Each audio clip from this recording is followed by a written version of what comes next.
Un autre mur de l'Atlantique. Des falaises à pic, droit devant. Et pas l'impression d'avoir quitté l'Europe.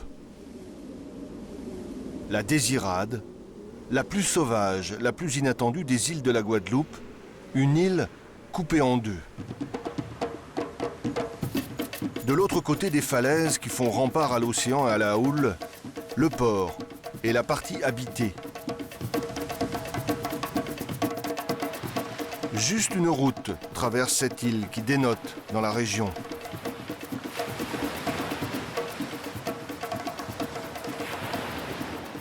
Quand bien même les signes extérieurs d'environnement tropical semblent totalement absents, nous voilà bien en terre caraïbe. 11 km de long sur à peine 2 de large. C'est une île tout en longueur et en langueur, qui s'étire et qui s'étire, tel un immense promontoire dressé face au grand large, là-bas, tout dans l'est.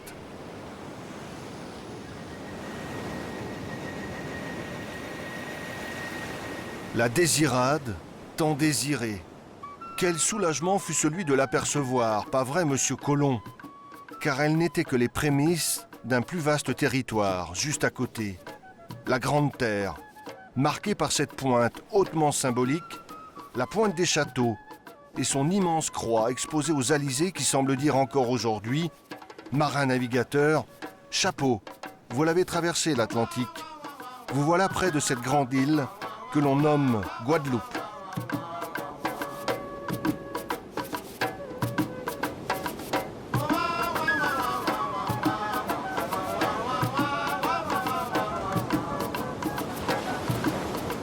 Poursuivant ce périple maritime le long des côtes de Grande Terre, je sais pas, mais il manquait un truc, une évidence. Et puis dans ce paysage de falaises, soudain, déclic dans du bleu outre-mer, la machine à clichés était enclenchée.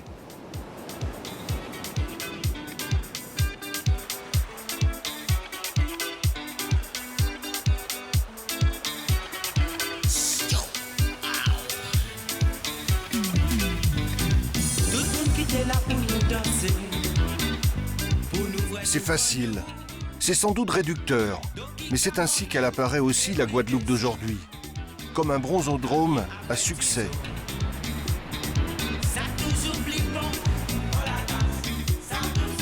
Dépaysement et coup de soleil garantis, c'est vrai. Machine à requinquer le moral de métropolitain quand l'hiver s'éternise en Europe, c'est aussi vrai.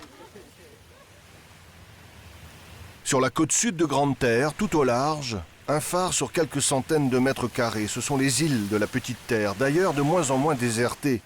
Il faut dire que tout y est, eau turquoise, cocotiers, récifs coralliens. La rançon de tout ce succès, on va dire touristique, s'appelle le gosier, où le trait de côte a bien changé ces 20 dernières années. Sans doute que les lois de la défiscalisation ne sont pas étrangères à cette urbanisation galopante. Mais ça surprend toujours. Tant de piscines, juste en bord de mer.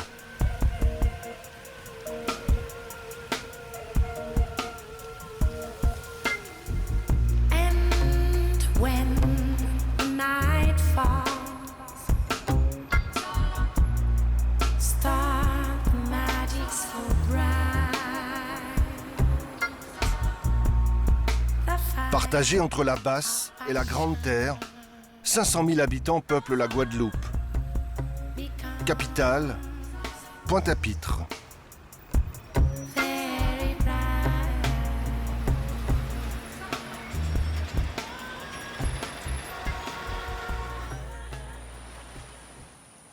Il est 7 heures du matin.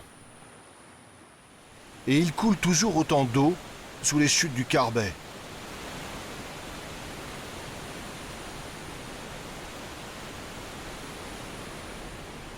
Le volcan La Soufrière a encore la tête dans les nuages, comme d'hab.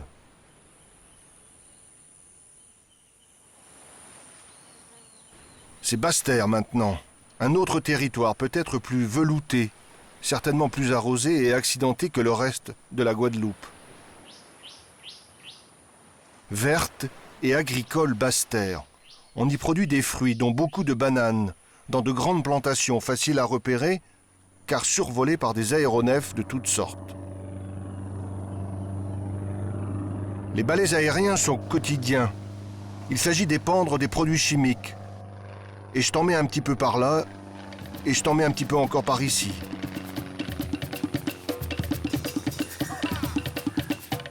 Quand la parcelle est plus petite, c'est un hélicoptère qui fait des 8 dans le ciel.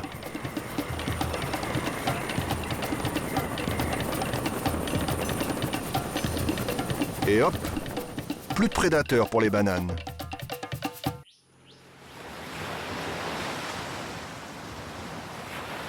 On revient sur la côte ouest de Basse-Terre, où une installation de type industriel capte notre regard. C'est une usine unique aux Caraïbes, et même en Europe, puisque la Guadeloupe appartient à l'Union européenne, une usine géothermique. L'idée est récupérer une énergie naturelle, celle des sources géothermales. Pour faire simple, on a branché des tuyaux sous le volcan et l'eau chaude, brûlante même, vient alimenter des turbines qui produisent de l'électricité pas chère. Bien sûr, les habitants de l'agglomération voisine en profitent. La ville s'appelle Bouillante, comme l'eau du volcan forcément.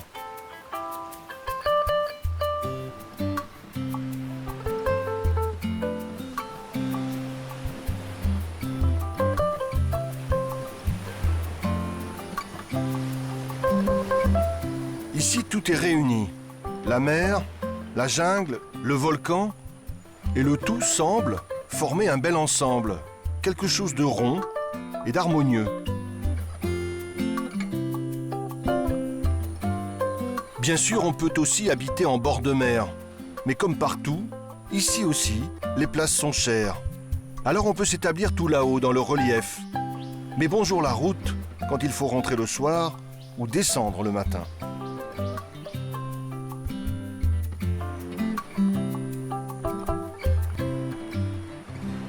Sinon, il reste la solution du bateau comme maison. Et pourquoi pas alors mouiller du côté des îlets Pigeons, autrement nommés réserve Cousteau, tant la densité de la faune sous-marine avait estomaqué l'explorateur au petit bonnet rouge.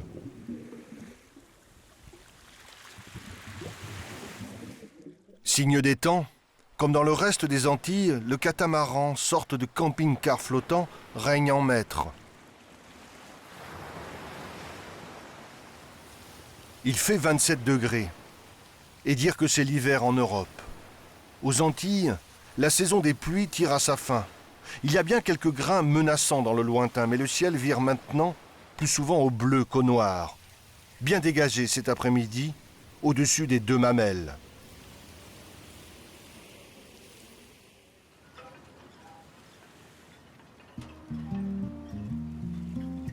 Il est 17 h. Nous voilà dans le nord de Basse-Terre.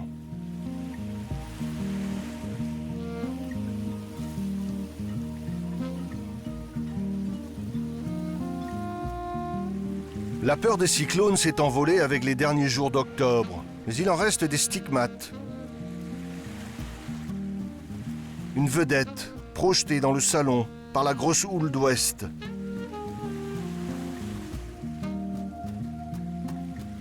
Bateau fichu.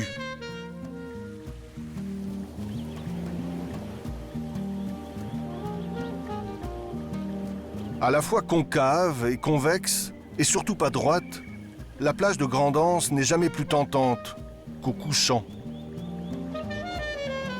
Si le médicament Guadeloupe était remboursé par la sécurité sociale, sûr qu'elle serait noire de monde, Grand'Anse.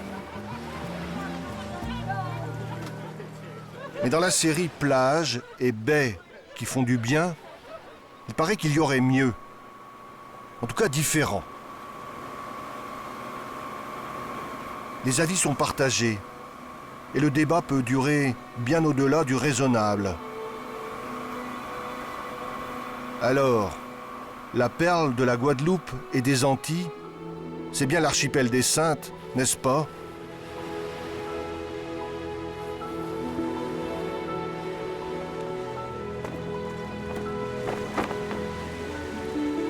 Cet après-midi, c'est un voilier en provenance d'Afrique du Sud, dit son drapeau. Hier, c'était peut-être des Américains, des Anglais ou des métropolitains. Pour qui naviguer est un mode de vie, jeter l'ancre dans la baie des Saintes est un must. Il faut l'avoir fait.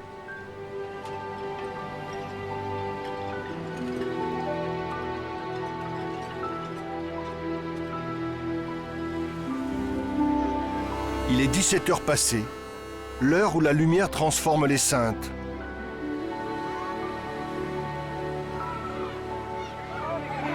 L'heure des départs sur l'unique quai de l'île la plus prisée de l'archipel. Terre de Haut, parfois moquée pour son petit côté Saint-Tropez.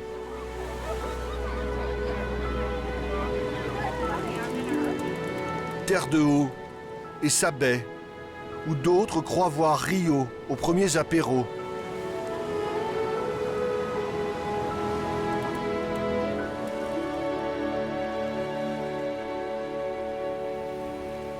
« 17h30, les Saintes sanctifiées. Les derniers ferries sont repartis. Les Saintois sont entre eux. L'île Bateau retrouve sa quiétude et ses couleurs. Paisible Sainte. Même le cimetière communal avec ses tombes toutes blanches est dans le ton. Quelques-unes d'ailleurs sont recouvertes de coquillages. Ainsi, les défunts gardent à jamais une relation étroite et charnelle avec la mer.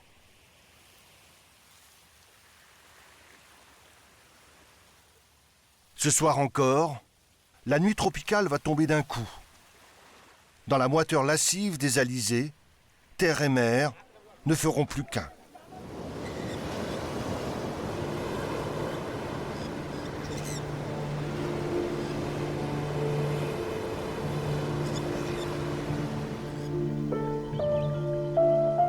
À tous ceux qui jugent identiques les îles des Caraïbes,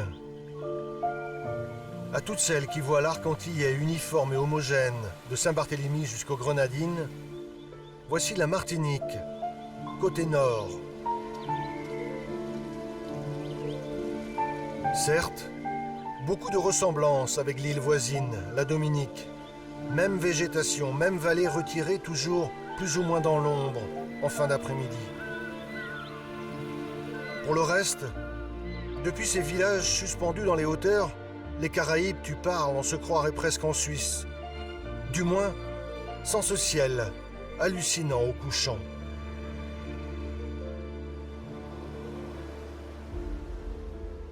La Martinique, côté mer des Antilles, sous le vent de la montagne pelée, le volcan. C'est une île volontaire, courageuse aussi, capable de faire table rase du passé et de se retrousser les manches pour se reconstruire.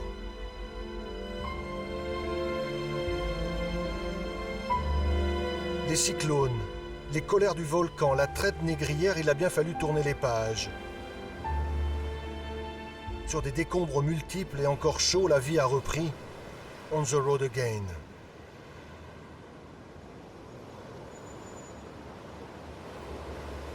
À la lumière étrange d'une journée qui s'achève, la côte défile et s'abandonne à notre regard.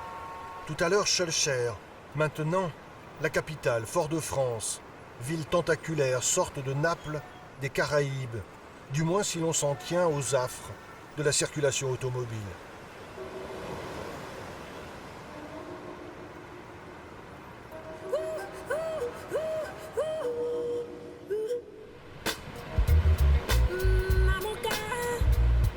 La Martinique, toujours, tout au sud, tout à l'est, côté Atlantique cette fois. Effectivement, rien à voir avec le nord.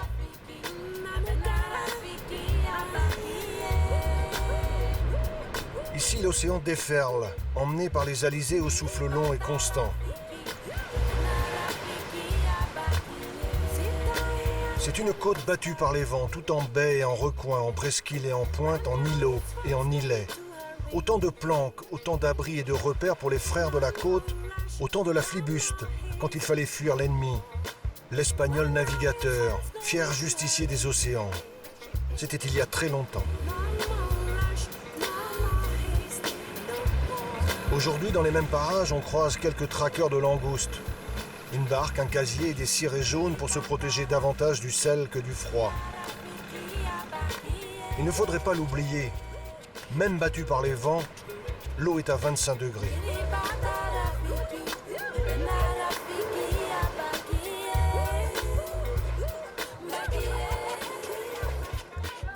Crique tentante sous les cocotiers.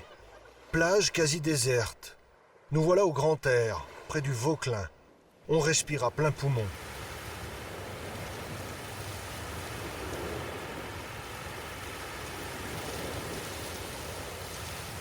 Il y a longtemps, il a bien fallu donner un nom à tous ces sites et ces lieux de cette géographie torturée.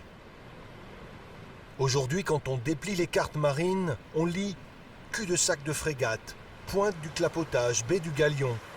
Rien n'a été laissé au hasard. Perdu au large du Robert, il y a ainsi l'îlet Loup-Garou.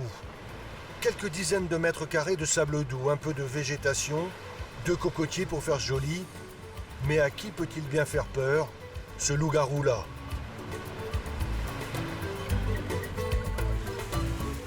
Pas aux amateurs de stretching aquatique en action, juste en face en tout cas. Une menace pour la navigation maritime, le loup-garou? Pas plus que le reste. Car déjà innombrables sont les navires à venir à la côte. Un catamaran ce matin, irrécupérable. S'agirait-il d'un énième navire abandonné par un de ces trafiquants de drogue qui courent dans les eaux d'outre-mer? Arrivé sur la presqu'île de la Caravelle, on se dit que les navigateurs d'aujourd'hui n'ont aucune excuse. À l'époque des corsaires, il n'y avait aucun balisage maritime pour se repérer, pas un phare, pas un amer, rien. Pourtant, en matière de plaisance et de sport nautique, il y a des spécialistes par ici. Tous les dimanches, aux 4 coins de la Martinique, on peut les voir à l'œuvre.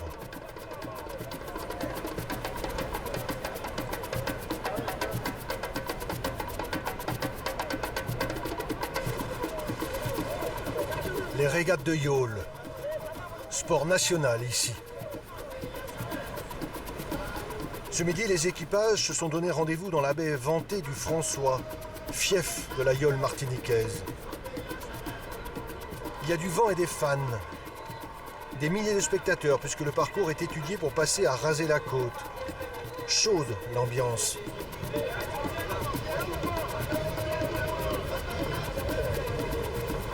À bord, selon les compétitions, ils sont 16 à 18 équipiers. Chacun a son rôle. Ces courses cristallisent les passions. C'est du sérieux. Et ce ne sont pas les sponsors qui se battent pour avoir leur nom sur les voiles et les maillots qui diront le contraire.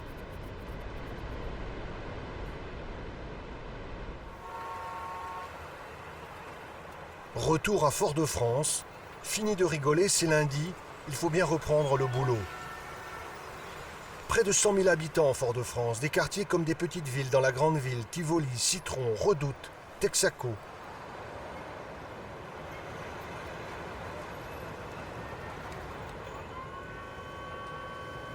Quand sur un quai on embarque des bananes, de l'autre côté on débarque des voitures et au milieu, on accueille des navires de croisière.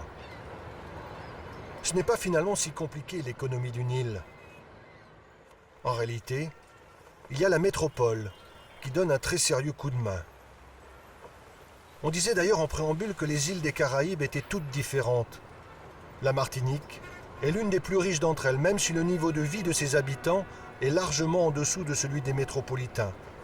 Ça non plus, il ne faut pas l'oublier.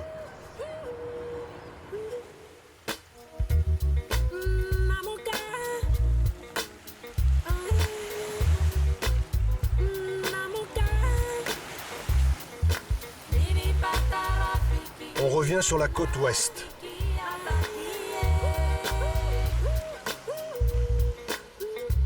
On passe Case-Pilote, Bellefontaine. Et du côté du Carbet, Juste un coup d'œil en bord de route, derrière les arbres, vers l'Anse-Turin. Peut-être le lieu du premier coup de cœur de Paul Gauguin pour les tropiques et ses couleurs. Le peintre vécut ici quelques mois avant de partir pour toujours vers les îles Marquises dans le Pacifique. Et puis tout là-haut, au bout d'une route longue et difficile, un bâtiment biscornu bardé d'antennes, l'Observatoire volcanologique et sismologique de Martinique. D'ici, on surveille les humeurs de la montagne pelée. On écoute les soubresauts souterrains. Accessoirement, en attendant l'éventuel réveil du volcan, il y a la vue plongeante sur l'océan et le balai des express côtiers qui vont d'île en île dans tout l'arc antillais.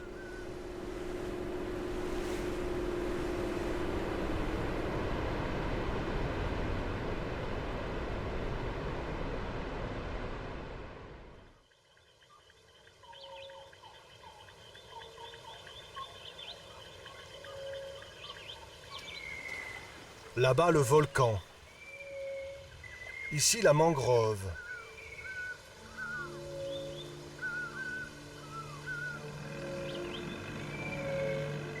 Un territoire chasse l'autre. Il faut ralentir le pas. Ça tombe bien.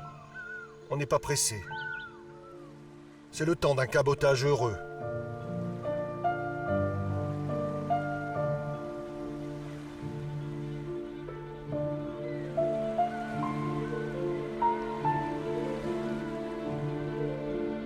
On descend doucement au sud.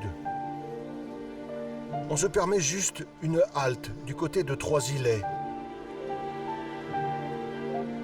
Peu de lieux en Martinique ont gardé la mémoire des esclaves. Rue Cazenègre. Une trace, la cicatrice.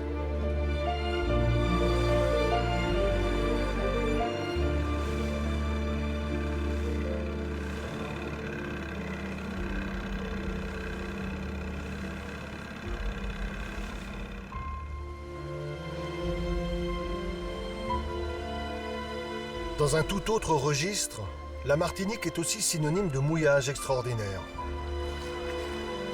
Après avoir traversé l'Atlantique en voilier, la récompense peut s'appeler anse noire, anse chaudière ou anse Dufour.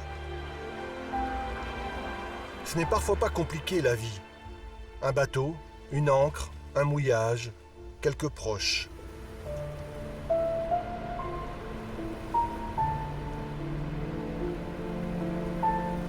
Au large à nouveau, une roche pointe au-dessus des flots. C'est le rocher du Diamant. Tout au nord, vous vous rappelez, on avait eu la Perle. Pas mal déjà, mais plus petite, plus discrète. Pas comme le monumental Diamant, ici, au sud.